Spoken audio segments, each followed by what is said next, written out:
Good afternoon, everyone, and welcome to Dixon City, Pennsylvania. I'm Larry Spegar, the host of the 2023 Academy Award Preview Show. We've had this show for 10 years. Now, we stopped, obviously, there were no Academy Awards in the pandemic year of 2020, and Hollywood had a little bit of a short time at that point, but we are back and we are strong, back by popular demand, I may add. Back by popular demand. We want to thank everybody at your local Comcast channel, ECTV, and so many others, so many sponsors and friends and colleagues that have been with us for years. They have enjoyed the entertainment specials, our sports features for the Sports Express. But as Larry Spegar, your host of the show, and having hosted all 10 of the previous Academy Award shows, it's my privilege and it's my pleasure and an honor to be with all of you movie buffs and movie fans from all over the world. Hollywood's biggest night is back. 2023, this year, in just a few weeks now, Sunday night, March the 12th, circle your calendars, the 95th annual Academy Award ceremony will be held in Los Angeles, right on Hollywood Avenue at the theater, the Dolby Theater, for the 2023 presentation celebrating the best in the film industry. The Academy of Motion Pictures will be giving out awards for the 2023 Oscars. What we always like to do in our preview show is highlight some of the biggest categories. We'll talk about a few others, but we will talk about some of the big categories here, such as Best Picture, Best Director, Best Actor and Actress, and of course, Best Supporting Actor and Actress. And we'll talk a little bit about some of the other elements of filmmaking. So thank you again for joining us this afternoon. It is my honor to be here again for the 11th time to host this Academy Award Preview Show. I'd first like to start saying that we may not have a red carpet here, but I was told just before we started that we do have the red and black scarf. And of course, the top hat that has become a tradition here. And we love doing it right here. We want to thank the Regal Cinema here in Dixon City, home of IMAX Theater, and of course, other great movie theaters, 16 movie houses for you to choose from.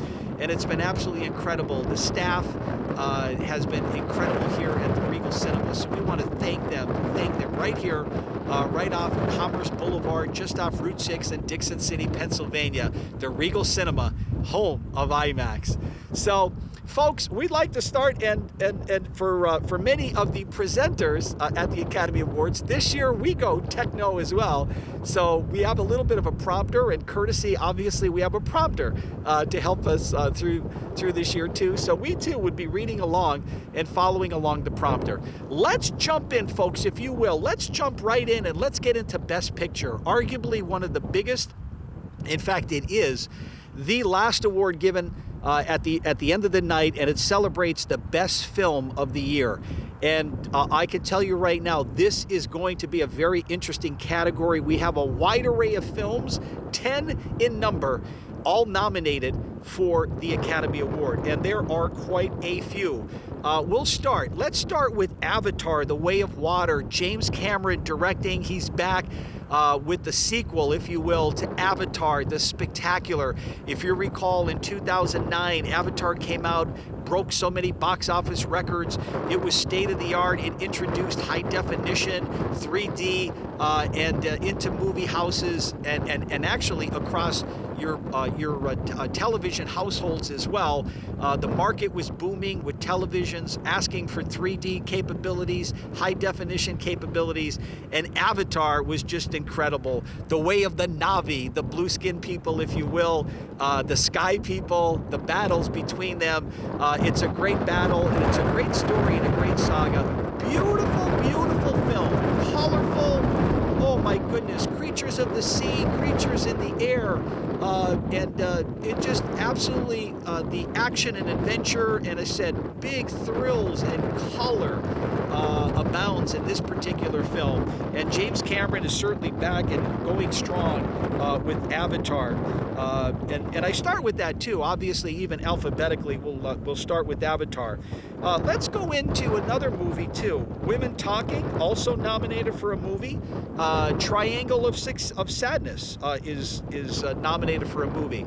A fourth nominee is Top Gun Maverick, starring Tom Cruise. How about that, folks? Top Gun back. After all these years, Top Gun is back. It has a beautiful soundtrack, beautiful music. I want to give and tip my hat, as I just did, and give a big shout out to Lady Gaga. She is so impressive. She continues to amaze me, and so many of her fans. Hold My Hand, a song in there that's obviously going to be also, it's nominated for Best Original Song. But absolutely phenomenal. The score, I immediately got the musical soundtrack after I saw the movie.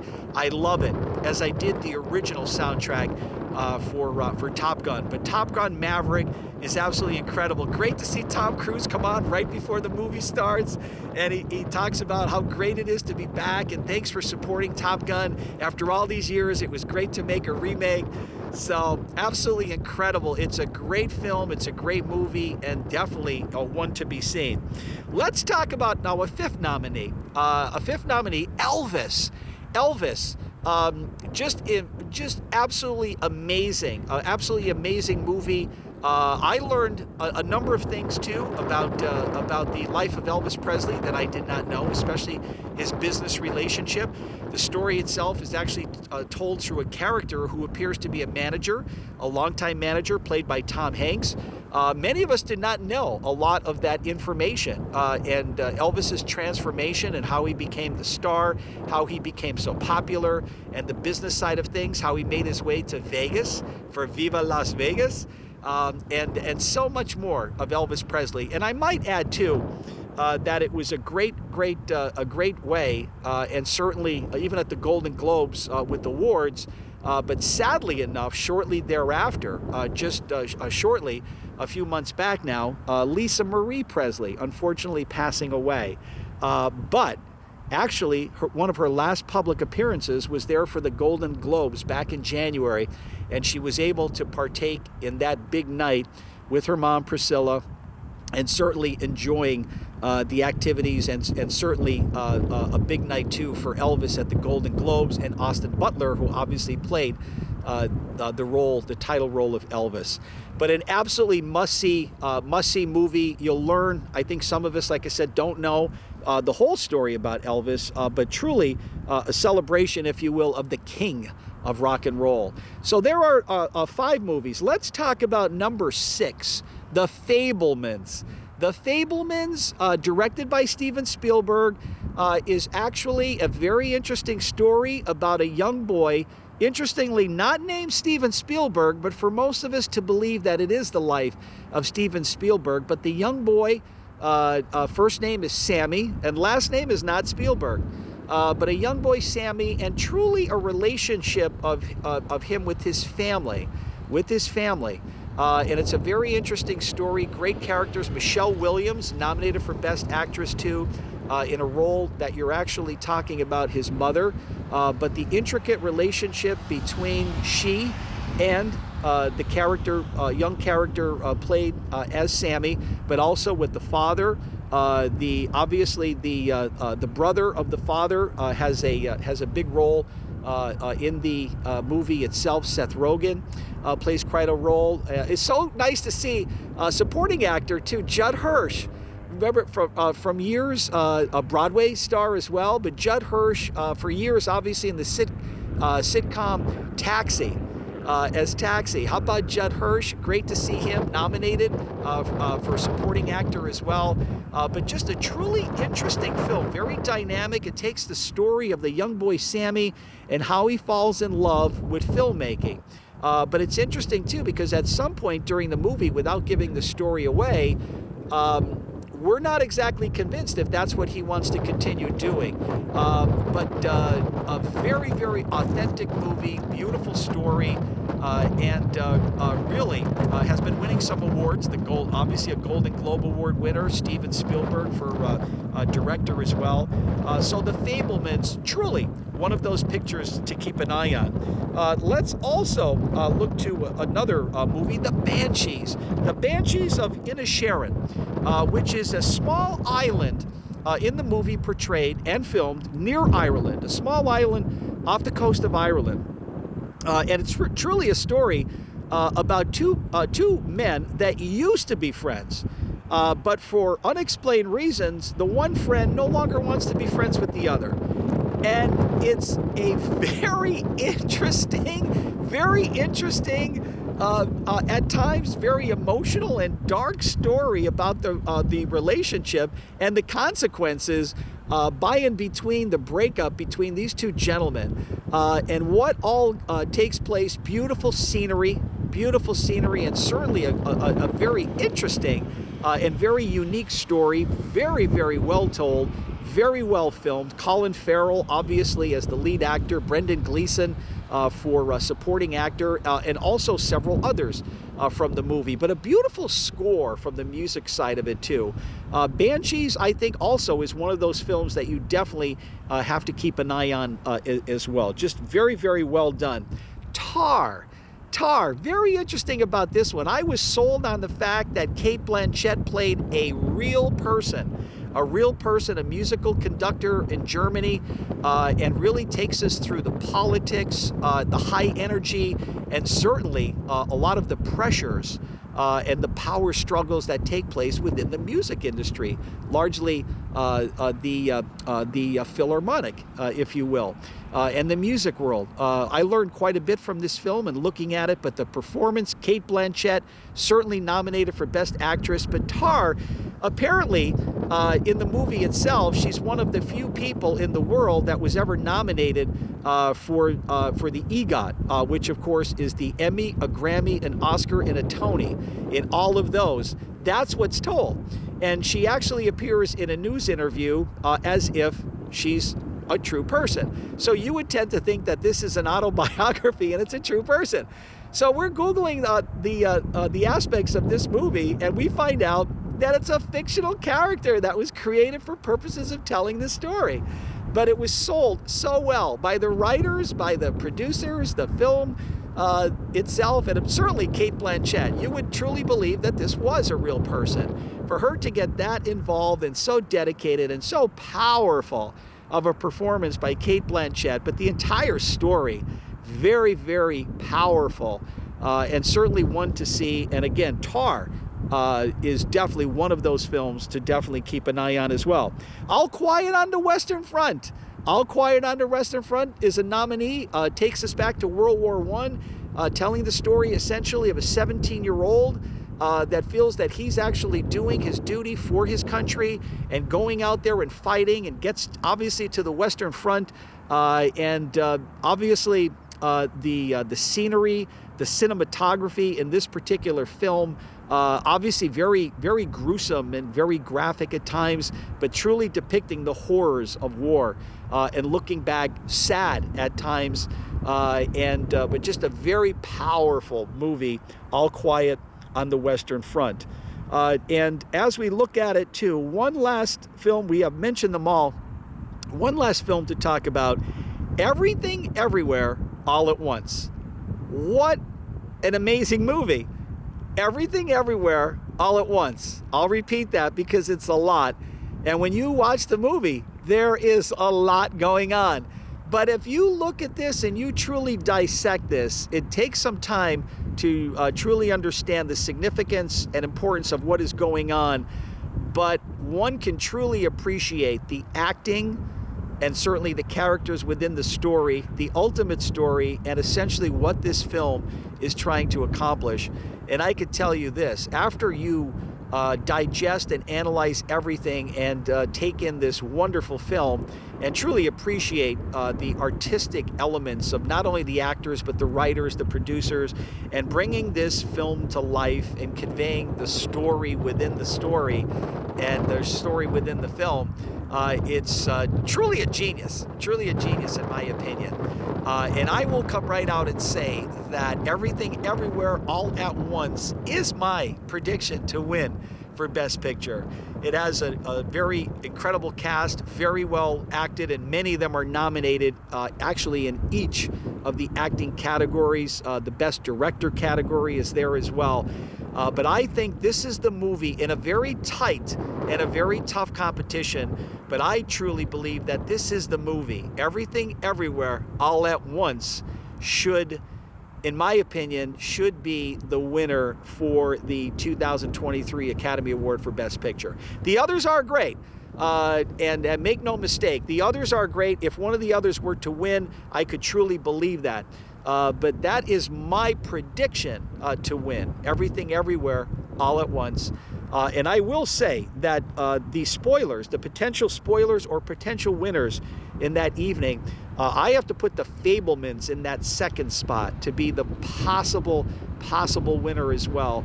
Just a truly gripping and emotional story, and the evolution about this particular young man that is looking and possibly getting into the film industry, portraying, of course, a young Steven Spielberg. The Banshees of Inisherin, I thought, again, a very dark, compelling story, but again, very, very entertaining. I think as well, too, that Avatar was a beautiful movie. I think it could win certain awards from an artistic standpoint. I just don't know if the story itself is going to carry the weight. I think it was one of a kind and a big blockbuster back in 2009, much the way for Victory. It's a beautiful film, but I don't know if it has enough punch to actually win the Academy Award. And the others are great. I do want to give a shout out for Elvis. I thought so well done. But again, this is very tough competition. And Tar. Cate Blanchett, a wonderful performance, I believe, on her part, and it is a great film, but I don't believe that it's enough power or punch to overtake Everything Everywhere All at Once. Again, my prediction for the best film. Let's go to Best Director. Wow, very, very tough category. We'll jump right into it. Steven Spielberg, obviously, for The Fabelmans. Daniel Kwan and Daniel Scheinert are obviously for Everything Everywhere All at Once. I'm going to put right in there that I think that's toe-to-toe. That is a toe-to-toe battle. Steven Spielberg, obviously, the traditional favorite, powerhouse. Daniel Kwan and Daniel Scheinert, though, they could be the spoilers of the night. I look at it this way. I do want to mention Martin McDonagh for The Banshees of Inisherin, Todd Field for Tar, and Ruben Östlund for Triangle of Sadness. Those are the 5 nominees. I think it's a big battle. I think it could go either way. But I like the fact that Steven Spielberg, and truly a genius and very, very well done movie. I believe that he gets the win here for Best Director, and vice versa. Everything Everywhere All at Once wins for Best Picture. And I think that those are where the two heavyweights are going to end up, winning those respective categories, and I think appropriately so. So let's move on to the next category, Best Actor. Let's look at the nominees as we have in this particular category. Looking at them, Austin Butler, who I mentioned for Elvis, portrays the great king of rock and roll, Elvis. Colin Farrell for the lead role in The Banshees of Inisherin. Bill Nighy in the movie Living. Paul Mescal in the movie After Sun. And the 5th nominee, the one who I believe truly deserving because of what he's done, and I believe if history of the Oscars shows what he went through to actually, first of all, be able to portray this particular gentleman in the film. But Brendan Fraser, he's my pick for the movie The Whale. He plays an extremely overweight person and puts on extreme amount of weight and suffers through many different personal relationships in his life. I believe struggling to get onto a relationship too with his daughter, but showing all the various struggles that this gentleman, his life is deteriorating. His condition, his obesity is so bad that it's life-threatening. but it's truly a genuine and a personal performance that I believe truly would warrant a victory here and a win for Brendan Fraser. So I'm going to go out and nominate and predict that Brendan Fraser will be your winner, but very, very close competition on his heels, and I would not be surprised victory would be Austin Butler for his role of Elvis Presley or Colin Farrell for a truly impressive, compelling performance in The Banshees. Let's go on to Best Actress. Wow. A very, very talented group of women. Outstanding, powerful performances, intelligent, creative, mind-blowing in a way, too, that the performances of these 5 women, what they would do. I'm going to mention Andrea Riseborough for the movie To Leslie, and also to Anna de Armas for her role in Blonde, Marilyn Monroe. Very interesting movie told, I believe all in black and white as well, going through the life and the turmoil of Marilyn Monroe, going up even to the unfortunate aspects of near the end of her life. But those 2 nominees, definitely mentioning them, and certainly great movies there. The other 3, wow. Folks, good luck in trying to pick a winner from these 3. Michelle Williams in The Fabelmans. She plays the mother of the young aspiring filmmaker. Truly incredible, powerful, beautiful performances. Michelle Williams, her character runs the gamut of all emotions, as does the other 2. Cate Blanchett, as we said in Tar, the musical maestro, powerful performance on her part. And Michelle Yeoh, Everything Everywhere All at Once. Wow. I might add that both Michelle Yeoh and Cate Blanchett in separate categories too were winners of Golden Globes. Now go head to head in the Oscar. And I do want to say Michelle Williams is right there, but I believe that this award is going to go to either Michelle Yeoh or to Cate Blanchett. I just have a very, very strong feeling that both of them were incredible. But I'm going to go out on a limb and make the prediction that Cate Blanchett wins this award. Steven Spielberg, having won Best Director, Everything Everywhere All at Once wins for Best Picture. This is a win for Cate Blanchett and Tar. And I believe that this will be the movie that they win right there.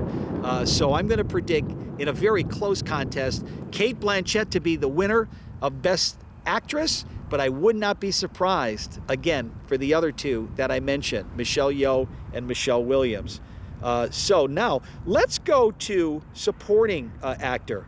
Let us go to supporting actor, looking at the men.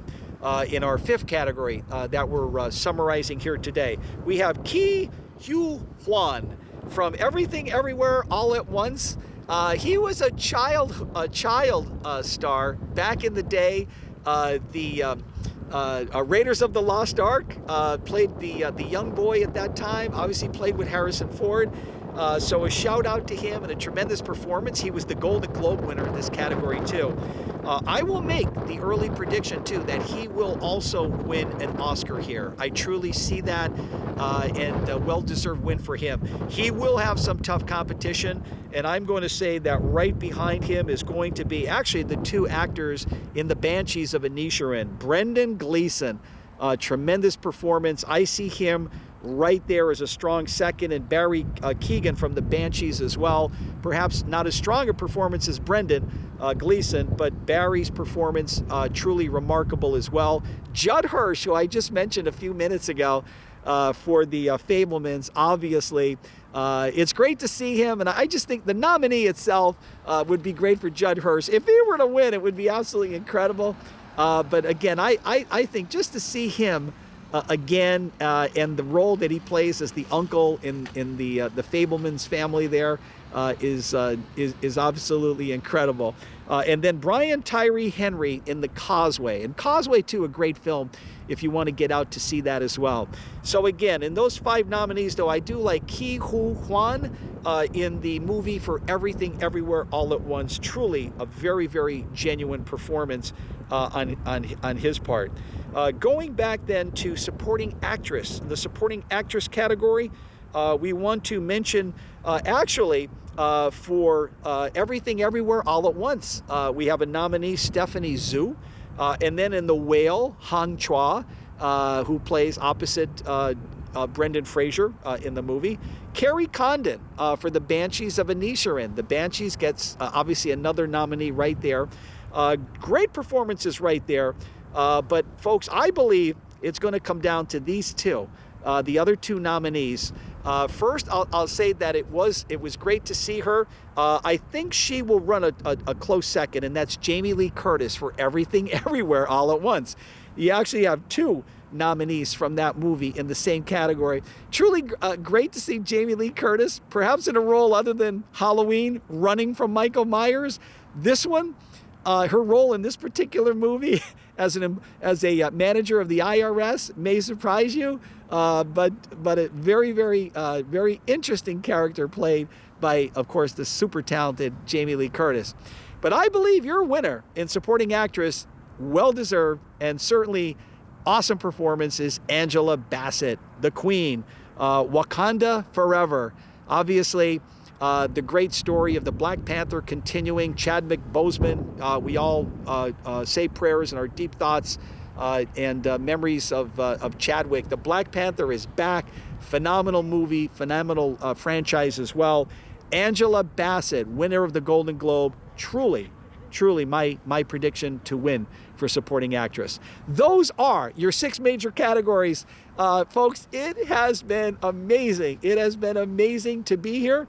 And thank you so much. Before we do wrap up, I'm being told, before we wrap up, I did want to mention just a few other of those categories, but I'm being told the envelope has been handed in. The envelope has been handed in for the nominees now and the winner for the Oscar for Best Presenter of an Academy Award preview show. Thank you so much, and I truly thank you for this. I would truly like to thank everyone, obviously, that was behind this, those that voted and those that were so kind enough, and that were so kind enough to ask me to host this show now, being the 11th time. And now it is tradition. We have been missing. We've missed this show. We missed a show. We did not do one for 2020, 21, or 22. So we are back. We are back. The movies are back. And for those of you, first of all, I hope you enjoyed our show here today. I trust that you'll take some of this information. It's a great preview of all of these so great movies that are here in the movies. And I just wanted to take a minute, and I did want to mention our movies and just say how important they are. Many of you know I host the Sports Express, and sports are so near and dear to me. Super Bowl, obviously one of my biggest nights of the year. But right up there, one of my favorite nights of the year, and it has been for years, is the Academy Awards. Movies. I remember being a young boy growing up in Blakely, Peckville, as a young boy watching so many wonderful movies of all different genres, comedies, action adventures, mysteries, suspense, horror movies, westerns, so many of them with our family. My mother and father, the late Michael and Corinne Spegar, were so instrumental in watching movie with us. Growing up in Blakely, Peckville, we walked to the old Favini Theater. This became the Cinema 2, which is obviously no longer in existence, but those were the old movie houses, and those were days that we truly celebrated, and those are days that we truly enjoyed getting back and forth to the movies. So as young kids, we would walk up. Movie prices were I think below $1 to go in and see a doubleheader on a Saturday afternoon, or a late night perhaps on a Friday night, or even on a Saturday night with your friends, going out for some pizza and getting to the movies. Those are great memories. They are so awesome. And here we are today, a number of years later, perhaps not that many, but a number of years later, we're celebrating the movies. We're winning an Oscar for Best Presenter, and I thank you again. That was so sweet and so thoughtful. Thank you. and being able to share a lot of this with you and talk about the movies. And again, we mentioned 6 of the top categories, but I'd like to give a big shout out to everybody that is really responsible for bringing a movie to life. And it really starts in the creative. Someone has that idea, someone has that thought, and someone wants to tell that story. It could be a theme, it could be a character, it could be an idea, it could be a statement, it could be a mission, it could be an ideal, it can be something that needs to be told. It's a story. It's thought about first and then it's written down. A shout out to the screenplay, to the writers, and then from the writers it gets into life, and then the actors are the ones, the actresses are the ones that breathe life into the characters, are able to get that story told. The cameramen and the support staff are so awesome. Costume, getting everybody looking right for the movie, having the right costumes and props and the scenery and the lighting, and working with sound. We would not be able to have a movie. Video is one and pictures is one thing, but we need sound, ladies and gentlemen, to make movies. And for those of you, think of IMAX. IMAX is big and beautiful, but think about what your ears are listening to as well. A lot of times the silent days are over. How about it? Big action adventures and big loud sounds and explosions and all of those movies. Like I said, even with IMAX, so much of that can be done because of sound. So big. The editors that work on this, the animators, everybody that is be able to put this together with computerization now. Look what we can do with special effects and visuals. Absolutely incredible, and it's absolutely awesome. And then we have those that are directors, and everyone has their style. And you ask anyone that's ever done acting, and they'll tell you that you can have 2 Oscar-winning directors and their styles can be so different from one another. It's what works for you. So the producers too, obviously much of it can be a financial obligation as well, and it's very difficult to get a movie made and then obviously to distribute, to be shown across not only the United States but also internationally. So there is a lot that obviously goes into movie makers, and we salute all of you. We salute all of you. The 2023 Academy Awards, again, folks, coming your way on Sunday, March the 12th. So keep an eye out for that. And we are going to be so excited about that as well. Before we do wrap up here today and this afternoon, though, we would certainly like to thank the sponsors. We would certainly like to thank our sponsors that have been with us for so many years. And as I was thinking about this even prior to the show, we have some sponsors that have been with us even since day one. So we'd like to thank you. AJ's Club Soda in Peckville, on Main Street in Peckville. Colarusso's Cafe on Bridge Street in Jessup. Jessup Pizza and Restaurant located on Church Street in Jessup. Quinn's Supermarket, Main Street in Peckville. Pop Pop's Mini Mart and Santarelli Oil on Main Street in Peckville. TGI Fridays on Route 6 in Dixon City. Texas Roadhouse, also Route 6 in Dixon City, and also the Stroud Mall Road near the Stroud Mall in Stroudsburg. Thanking also the Red Lobster here on Route 6 in Dixon City, the Primanti Brothers Restaurant on Route 6 in Dixon City, RJ Burney Cadillac on Wyoming Avenue in Scranton, Pappa's Pizza, North Washington Avenue in Scranton, Echelon Sports, North Washington Avenue in Scranton, the Dough Company and Pasta Restaurant, Kidder Street in Wilkes-Barre, Mission Barbecue, Mundy Street in Wilkes-Barre, and Dick's Sporting Goods, the Arena Hub in Wilkes-Barre. Thank you so much. Thank you so much for your sponsorship and your friendship, again, for years. And again, folks, it has been a delight, it has been a privilege, and it has been a pleasure to be with all of you. I will see you again on another exciting feature here, whether it be the Sports Express or some other exciting entertainment features. I am Larry Spegar. Thank you for joining us, and enjoy the 95th Annual Academy Awards coming up on Sunday night, March 12th, 2023. Good day, everyone.